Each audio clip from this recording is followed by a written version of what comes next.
Hey everyone, this is Tobin with the Stop Marketing Now podcast. Stop marketing now and do this instead. We always talk about what the this is at the end of the podcast. You have to stick around for that if you haven't heard it. So today I'm going to try something new because last week I actually spoke at the social media breakfast down in Portland, Maine. So that was kind of fun. We had over 100 people attending and there were 3 of us that spoke that day. And I had a bunch of questions. People asked me what I was speaking about, or folks who couldn't attend the event. So I've been wanting to share some of the notes. It's a new presentation that I've put together, and I think you'll find it interesting. But it's also giving me an opportunity to test. I'm going to be sharing slides today, at least on the Facebook Live version of this presentation. So if you're catching the video, you'll be able to see the slides. If you're catching just the audio version of the podcast, I think there's still value in this, but you can always go over to facebook.com/brandnewworld, and you'll actually see that's my Facebook page, or you can go to my profile, and that's where we're broadcasting right now. And I'll make sure that we have a replay up so that you can see the slides as well. Slides are just reminders, really. There's no specific information in there, just highlighting some of the points that we're going to talk about. So bear with me a little bit. This is the first time that I've actually done the slide sharing with this particular application that I'm using. It's Ecamm Live, which is how I'm broadcasting through Facebook. And they have screen sharing, but hey, Mallory, thanks for tuning in. That was kind of neat to see you pop up. So I appreciate you tuning in and catching a little bit of this. So again, bear with me. I'm going to have to do a little bit of switching here, but my video will be going in and out, and we'll be doing some screen sharing. So here we go. So the topic for the talk last Friday, again, this was for Social Media Breakfast, was list building and monetization. Okay, so that was the topic, and then bear with me for one second while I switch into the next. Oi, help me do this. Okay, we're having a technical difficulty here. Okay, all right, there we go. So I just had to move some things around on my screen to be able to share this. So the first slide that I shared with folks was, and I had to tell them up front, I am not the nonprofit guy. And the reason why I had to share that with folks is because this particular event the topic was nonprofits. So the room was full of folks doing really cool missions, and saw some friends there. And hey, Michael, hey, Raquel, thanks for tuning in. That's neat to see you guys as well. Appreciate the support. So a great audience, 2 other speakers also talking about nonprofits, but I led off and I had to tell them up front, this is not my focus area of working with nonprofits, but what I'm going to share today actually is valuable for any business or organization. It literally it's a layer that can be applied to any business or organization, but it works extremely well for nonprofits. In fact, I think nonprofits have an unfair advantage in this space, and I'll tell you why in a little bit. And the reason why I'm able to speak about this is that for the last 12 years, I've actually worked with one of Maine's fastest growing nonprofits. So I started with them when they were pre-revenue, when they were just getting started, and even before they had received their nonprofit status. And when I wrapped up that work in January, their annual operating budget was or is right around $20 million. So they've grown incredibly fast, 30% or more year over year. Over that 12-year period. I'm really proud of the work that we did during that time, and it's a really cool story, and I'll be sharing a little bit more about them shortly. So what else do I want to say? So I had a couple notes here just so I didn't forget. Oh yeah, the lemonade glass. You guys are seeing that on the screen. Like, this is a presentation. He's got a big glass of lemonade. What's going on there? So I started off with a story because I think it illustrates something that's really important with setting this up that I'll share through the whole presentation, and that is, imagine that there's a young entrepreneur, and he hears from his mentors that the most valuable thing that you can have in business is a thirsty crowd. Okay, he's a lemonade stand entrepreneur, so he's saying a thirsty crowd, that's exactly what I need. Doesn't matter what your product, service, or mission is if you're a nonprofit. The big thing is that you have people who are hungry for it, they're thirsty for it, they care about, everyone has those needs. You have to tap into those needs. So He said, I'm going to take my lemonade stand and I'm going to set it up right on the edge of the desert. So when these weary travelers come across the desert and they start to exit the desert and they're heading into town, the first thing they're going to see is my lemonade stand with this big glass of lemonade with ice cubes, and it's going to look so refreshing to them. They're not going to be able to resist. So the first customer comes up and he puts his money down and he buys his glass of lemonade, and the entrepreneur is excited, the guy's excited to receive his lemonade. He takes one sip, he says, that's so refreshing. And then he tosses the rest of the lemonade out onto the ground and said, that was so good. Puts the glass down, puts more money on the table, buys a second glass of lemonade, and does the exact same thing.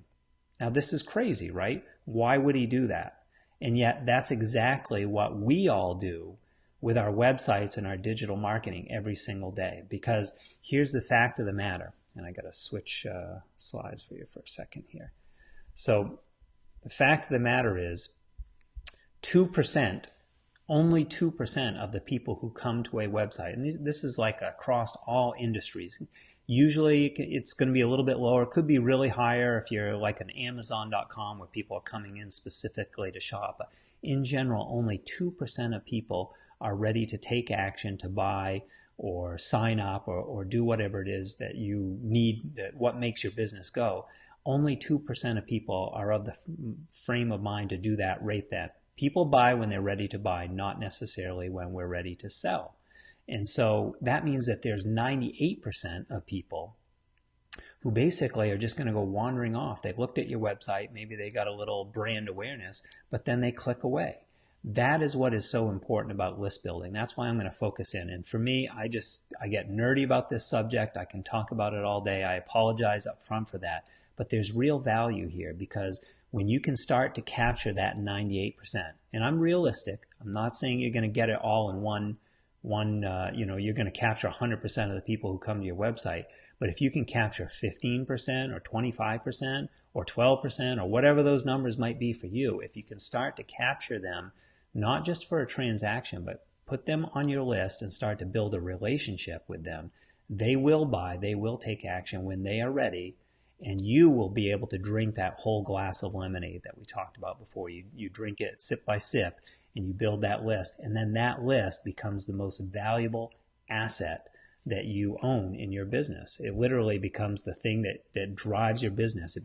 Your business becomes reliable and predictable and sustainable and ultimately scalable. That's why we say it's about future-proofing your business. Okay? So that's sort of setting the stage for where we're at right now. 98%, we want to capture as much of that as we can. If you're living on the 2%, you're in survival mode. If you're able to go after the 98%, that's where we start to see people thrive. Okay, and I don't think this is a secret to a lot of folks.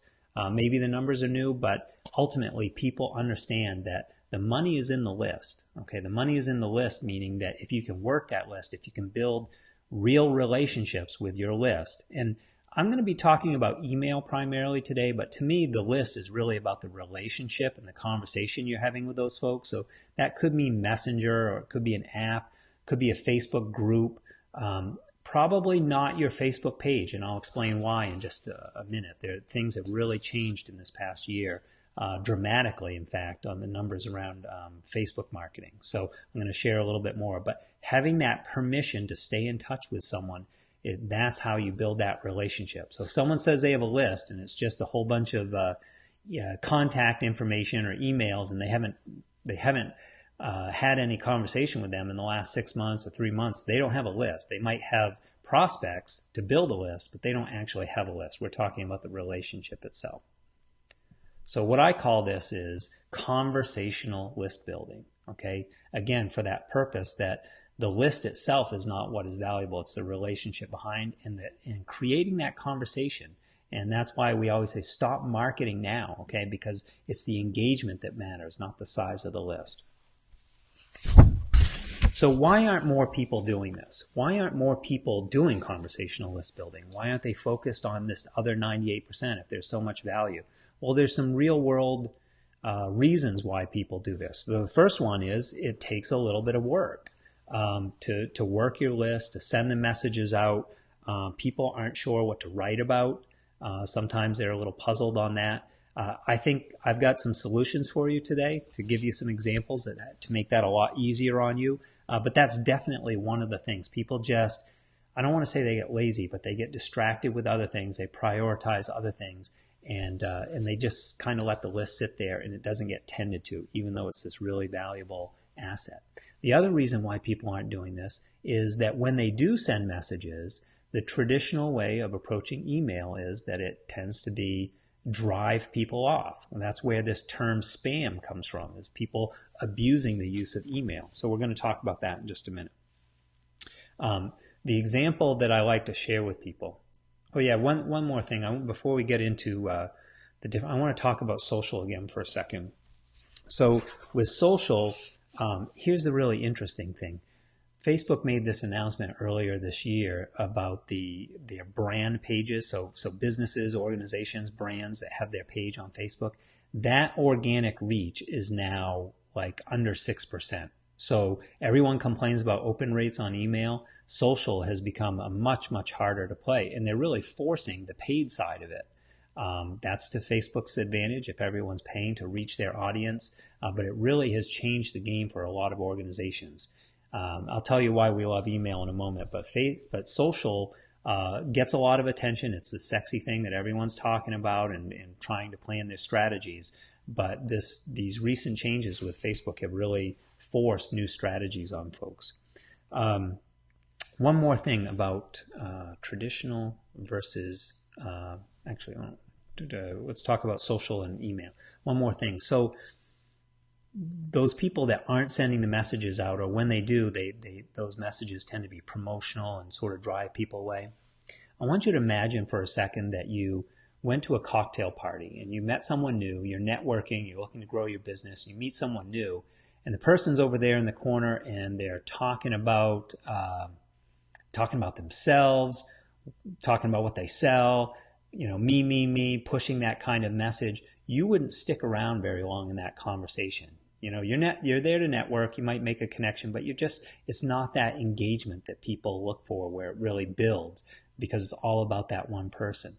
That is what we're trying to do, and we make that shift by going from traditional email, the way everyone else is doing email, to what is called curated. And specifically, I'm now talking about like an email newsletter. A curated newsletter is how we start to make this shift. So with a traditional email, you're getting that promotional, me, buy my stuff. It forces people to either not pay attention because it gets really boring that way, or they unsubscribe. It drives people away. Okay, so that's the problem that we're facing here. With curated email, you're actually getting a conversation, you're getting engagement, you're asking questions, your people are opening, and because of the curated format, and I'll tell you what that means specifically, because I work with this every single day. Sometimes I forget, other folks may not be as familiar with it, but curated newsletters get 3 times the open rate and 2 times the click-through rates.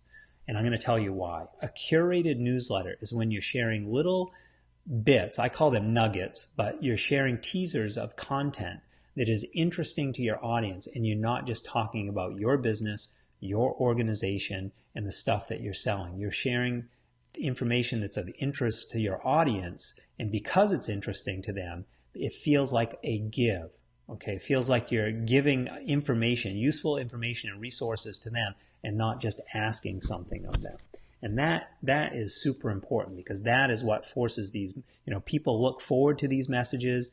And going back to the social versus email, we know that with social media, people will tend to sign up and follow somewhere between 100 and 200 brands, businesses, organizations, like not people, but brands on social media. That's the rough number that people are comfortable following and getting messages from.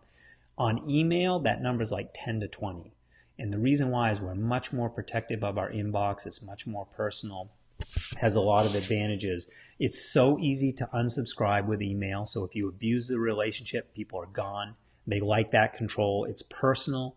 It's conversational. There's no middleman that owns it. There's no Facebook. There's no Google. There's no Amazon. There's no Apple that can put you out of business overnight because they change the rules without any regard to what it might do to your business. When you own the list, you own that asset. It's the oldest, most widely used social network. People don't usually think of it that way, but there are 4.8 billion people that have email, access to email, and it beats social media when it comes to pure ROI. That's dollars spent as an investment to bring back more dollars. The ROI of email is 40 times better than social media. So super valuable. And then you give people what they want. That's what the curated aspect is. And what it sets you up is as an authority in your space, in your industry. Why? Because you're not just talking about your stuff. You're talking about the industry in general. And because you share that perspective, you get seen in a whole different light. That's why this is so valuable to use this different format. Okay, next slide. So the grass isn't greener on the other side of the fence. The grass is greener where you water it. That's a quote by Sam Ovens. And what we're really doing when we're talking about these curated email newsletters is that we're nurturing those relationships. We're building deep, meaningful relationships. And it's so important to create that conversation. Now, the reason why you want to do this, the analogy that I like to share with folks is that when you do this the right way, every time you share your newsletter, the curated newsletter, and it's got all these goodies in there. Think of it like a goodie basket that you're sharing with your audience, or think of it like you've gone on a roller coaster and then you exit through the gift shop, right? Well, the roller coaster is what the newsletter is. They're getting benefit from it. Those are deposits. You're making deposits in the trust and relationship bank account that you have with each of your readers. So the more you give them, you make them eager readers. And then when you do put a promotion or a call to action, or you ask them to do something, that's a withdrawal. And you can only make those withdrawals, you can only get the responsiveness from your list when you have a positive bank balance built up with those folks. So that's why it's really important to not only create great content that you give to them, but you do it on a regular basis. What's the end result? What can you get when you start to water your grass and make it greener and you build these relationships? Well, in a moment, I'm going to share some examples from Rees Across America. Actually, I'll switch the slides here. Rees Across America is this nonprofit up in the state of Maine. Their mission is to place wreaths on the headstones of veterans. They do that at Arlington National Cemetery, which is where this image is. But they do it all across the country, all 50 states, even national cemeteries on foreign soil, placing over 1 million wreaths each year. And again, this organization has been growing because people care about the mission. The wreath itself is a catalyst for the conversations that happen. So it's just, they've been getting thousands and thousands of supporters. Again, you can see in the picture just thousands of people as the wreaths arrive at Arlington National Cemetery, where they'll have 70, 80,000 people that will place, families that will come out to place these wreaths and honor and respect our military families who have given so much. But here's what you don't know about Rees Across America. When I first started working with them, working with their digital channels, we built from scratch. And then at the time that I wrapped up in January, that email list that we built was at 275,000 subscribers. That's a big list, probably bigger than most folks work with, but not as big as some.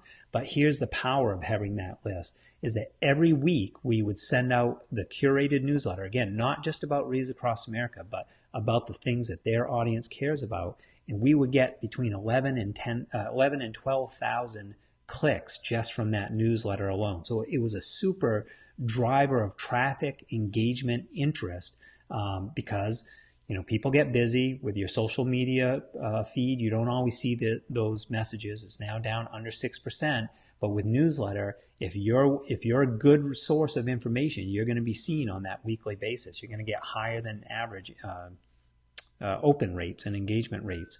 And then when push comes to shove, when you really need it, you can also rely on that list to be able to create and drive revenue for the organization. And this was extremely important for Rees Across America, because as you see in this picture, they've got thousands of folks that turned out. Part of this happened because of the great media push, so the PR, being on national TV, having this fantastic story to share with folks, they were able to engage with over 1 million people nationwide. But that also put a tremendous amount of pressure on the organization, because when you have those spikes in traffic, it's like the Oprah effect, right? When you get this attention, all of a sudden the pressure is now to come back the next year and the next year and be able to do the same thing and be able to do more. And so the only way that you can control your destiny, and what we worked on for Rees Across America, is building that list and building those really core relationships, so people would open the emails, read the emails, see what's going on, and ultimately support the organization, volunteer, come out, sponsor Rees, do all the things that make this organization go, including this past December, the organization being able to send 2 emails out to their supporters that produced over $1.5 million in sponsored Rees just with those 2 emails. And that only happens when you build those relationships and you're drawing on that positive bank account with folks. If you haven't built up that rapport, that relationship, you haven't been making those deposits, you're not going to be able to get those kind of results. This is what the unfair advantage is for every nonprofit or organization that has a story behind it, okay, is that people care about the missions. In the case of Rees Across America, they care about our military families. But it doesn't matter what the organization is. If you can tap into what your audience cares about, you have an unfair advantage. It's much, much harder if you are, the example I used last Friday was, if you're a plumber or you're a dentist, it's really hard to get people excited about leaky pipes and tooth decay.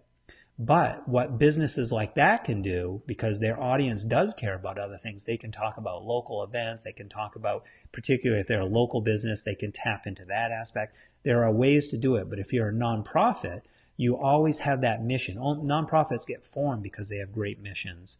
And so you can tap into that aspect of what people care about. And in a minute, I'm going to show you how you can monetize that in ways that are beyond what you might even think is possible.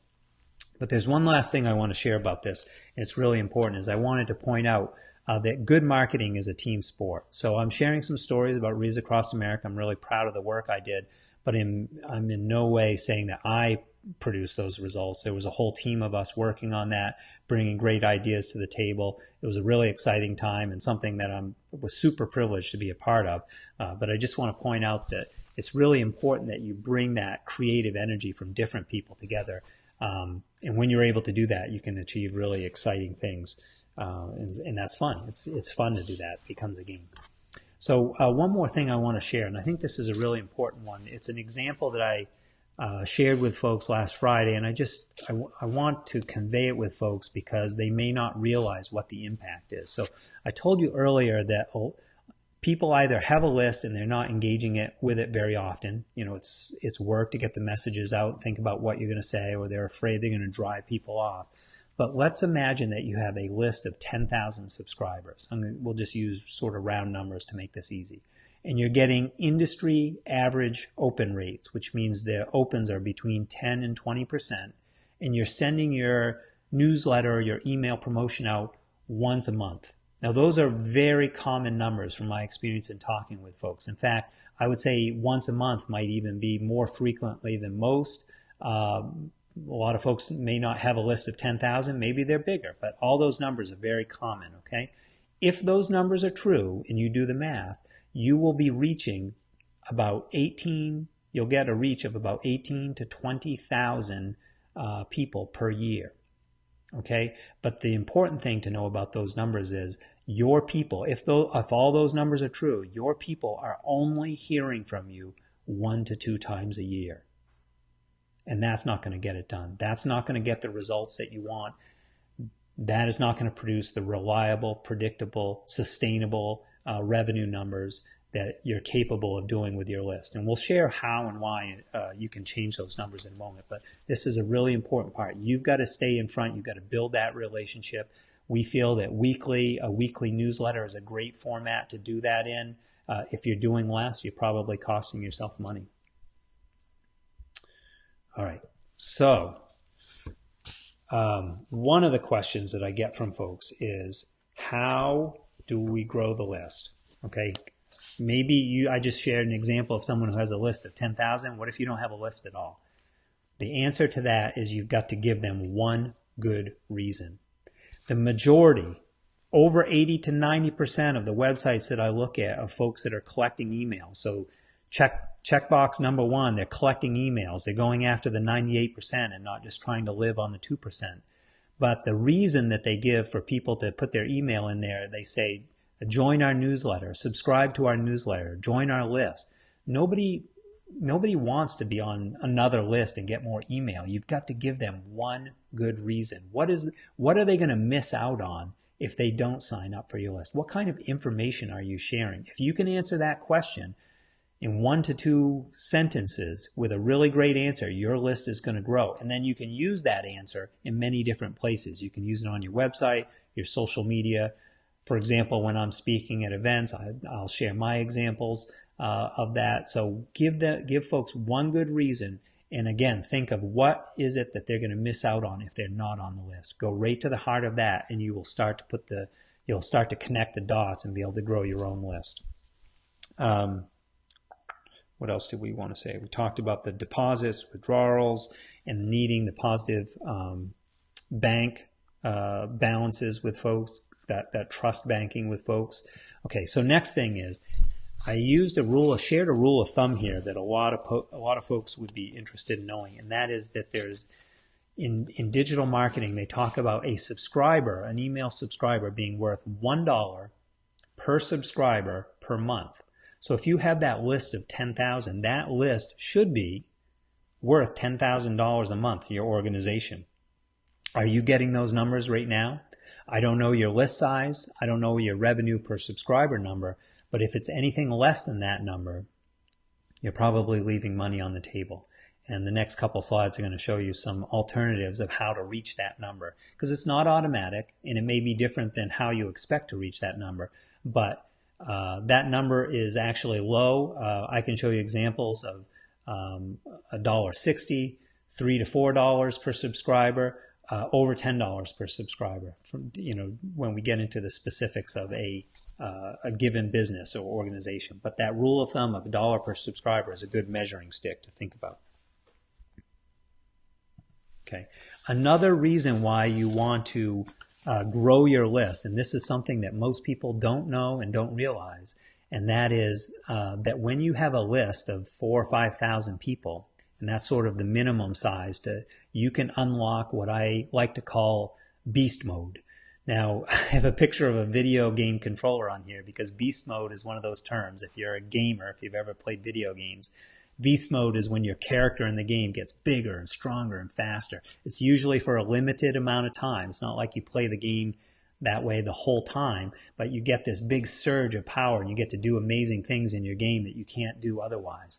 Well, when it comes to ads, placing paid ads on platforms like Facebook, Google, LinkedIn, those social networks, and we talked about them before, the organic reach is basically dead on arrival now. You're just not going to get the numbers that you've gotten in the past. The way people are responding to that is they're using paid ads. What they don't know is that when you upload your email list to these platforms, you unlock something called beast mode. Again, my term, but basically it allows you to create custom audiences. And with those custom audiences, you can do some really amazing things. You can get highly targeted, highly valuable ads in front of a smaller number of people. So you're paying less and getting much bigger results. For example, my friend Wilco actually used this. So he would send his emails out like we all do. And then he said, I'm going to match up my emails with the same kind of message and share it on social media, like an ad that people see on social media. And you do this because there's this thing called the rule of sevens. People have to see a message several times, usually 7 times, before they'll take action. So he wanted them to see the promotion in his email, see it on social media, take action, and buy his software. He's in the software business. And but he wasn't sure if the ads were adding that much more value. Would people have bought just from the email alone? So he did an interesting split test. He cut the group in half. The first group just got the emails, And the second group actually got the emails, plus they saw the ads. And that second group produced 50% more revenue. So in his case, it was about $1,700 more in sales of his software service. So 50% more revenue. The total dollar amount was $1,700. And he did that with an ad spend of $84. So more revenue from what you're already doing when you use custom audience what they call remarketing or retargeting. And I like to call that beast mode because it's just fun and makes it playful. But it's definitely something, it's an added value to having that list that most people don't even know about. All right, so monetizing your list. I've been promising to give you some examples. There are actually 8 additional or other ways to monetize your audience, not including whatever your core product or service or main form of revenue is. So if you're a nonprofit and you collect donations, we're not talking about the donations. If you're a service provider or you sell a product, we're not talking about that core business model that you operate on today. We're talking about 8 additional ways that you can bring revenue from your audience, and not only bring revenue for you to hit that $1 per subscriber plus amount, but also to make it a better engaged, a better experience for your readers. So they're more eager to read the messages from you, and you can still bring more money in. So how do we do that? One example is affiliate marketing. Affiliate marketing is when someone else has a product or service, you share or recommend it through your newsletter, recommending if it's appropriate. Sometimes you're just sharing it because you think it would be of interest to your folks, your tribe of people. And when someone clicks through and buys that, you actually get credit for that sale, and some of that, a percentage of that money, a commission, flows back to you and your business or organization. Okay, so affiliate marketing. Amazon, for example, has Amazon Smile for nonprofits. And so if you can tell your people, if you're buying on Amazon, just use this link. It won't cost you any more, but we get a small percentage back that supports our mission. That's pretty cool. Merchandise, branded merchandise, or things that people would be interested in. I'll show you a really cool example in a moment of how to do this, but you would be surprised. If it's your business name, people probably don't care about that as much as you do, or your organization's name. But if you have a really cool saying or something that is going to resonate with the people that support you, they will buy it because of that. It's like bumper stickers. People wear T-shirts, or they want different kinds of merchandise to show what they support, what they believe in, what they think, what kind of person, what their identity is. Okay, and then a third example. There are 8. I'm only going to share 3 today. But the third example is to have a sponsor for your newsletter. There are other businesses and organizations that would love to be able to connect with the audience that you're building because they share that same audience, and they will pay for the opportunity by underwriting your newsletters, underwriting your emails.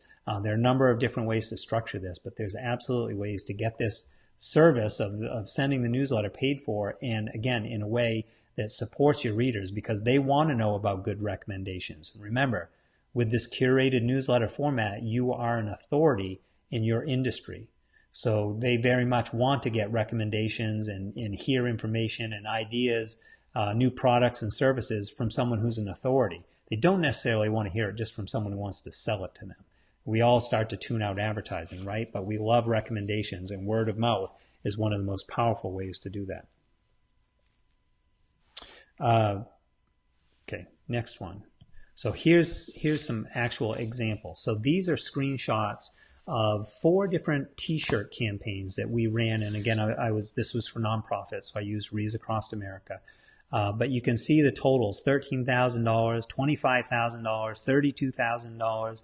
I mean, these were campaigns where we created. One was just their logo, but the other ones were information that people, like a volunteer sweatshirt.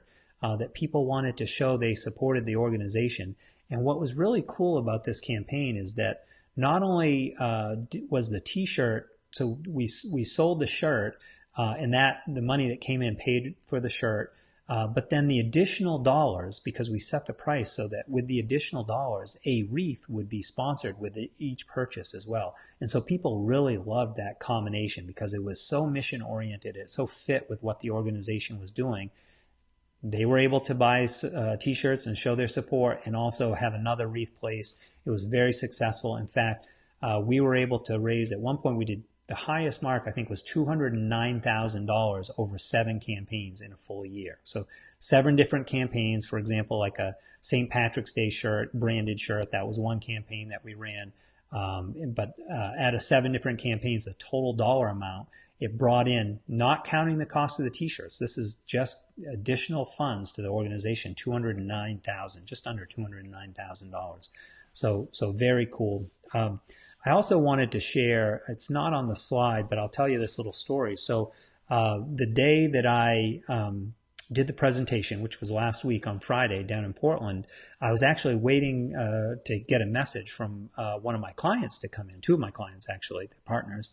But I can share the results now because now it's after that and I've got the message. But we used one of those 8 ways, which is one of the 8 that was not on the slide, is actually testing new products and offers in a unique way. So it's outside of your core business model, but you want to get it in front of people and see how they react. We actually, we started doing their newsletter in February. So now it's almost the end of March. So less than 2 months, we've been building this rapport, building the deep, meaningful relationships. And they have a course. Both of these folks that I'm working with are social influencers. They have big audiences on social media, over 500,000 people on social media, each of them. They're really great at what they do. And in addition to actually being social influencers, they put together a course to teach other people what they know how to do.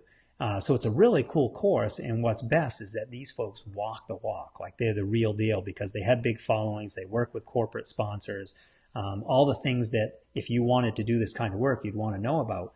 But when they put their course out, they were not getting the response that they were expecting. Basically, they hadn't had any sales yet. When I started working with them, the first thing we did was launch the newsletter, the Social Influencer Insider. We started to build this rapport with their list, and it's a small list, probably 3,000 or 4,000 people on the list. But this past week, they actually hit the 5-figure mark using a launch technique that we use, one of these other ways to monetize and test. Not the product that wasn't selling, but we made some slight adjustments to it, offered it out there, got a great response, and now they're on track. You know, they'll do 5 figures with this launch, and in 6 weeks, it'll probably be 10 times that because, you know, they've got a great offer and they're putting people together and folks are excited about it now. That's the kind of thing that's possible when you start to have the list and be able to work with that list and how you reach those numbers that we talked about, the $1 per subscriber amount. All right, almost done here. One last slide I want to show you, which is the 3 pillars of conversational list building and monetization. So I made it really simple, but I wanted people to be able to remember the process. So I labeled them A, B, and C at the bottom. Attract your audience, build those deep, meaningful relationships, and ultimately turn those conversations into cash. That's sort of the overview of what this process looks like. And it's really important that you remember that when you are starting a business, this is an actual quote, when you start a business, an organization, or a product, it is a monologue. It's one person broadcasting. And that's a quote from Bo Burlingham of the book's called Small Giants. But what you start to do as you take on customers, as you start to take on subscribers, you build a conversation. The conversation is where the engagement is. And that's what's so important. That's what's ultimately going to be the lifeblood of your business. It's going to take care of you not only today, but for years to come. And that's my thank you. All right, that's the last slide. Thanks for taking, if you stuck around this long to watch, I hope you got some useful information. My contact information, my social profiles are under @Tobin Slaven, my website, all that's on there so you can stay in touch with me. It was kind of neat to speak last week because I've actually heard from several dozen people. I've got emails and made some new friends out of that experience. So I love getting out and being able to talk with new folks. And, this subject of list building and monetization, well, as I said, this is what I get nerdy about and I can't help it. So, all right, let's, here we go, bring it back. There, I'm still here. Went much longer than I planned. I was actually much shorter on Friday, but had some good information that I wanted to share with you guys, and hopefully it was useful. And you could bear with me because I'm learning how to manage my slides here on the platform that I use for broadcasting. So stop marketing now. Do this instead. What is the this? It is start a conversation. Build those deep, meaningful relationships. And I look forward to seeing you guys with the next broadcast.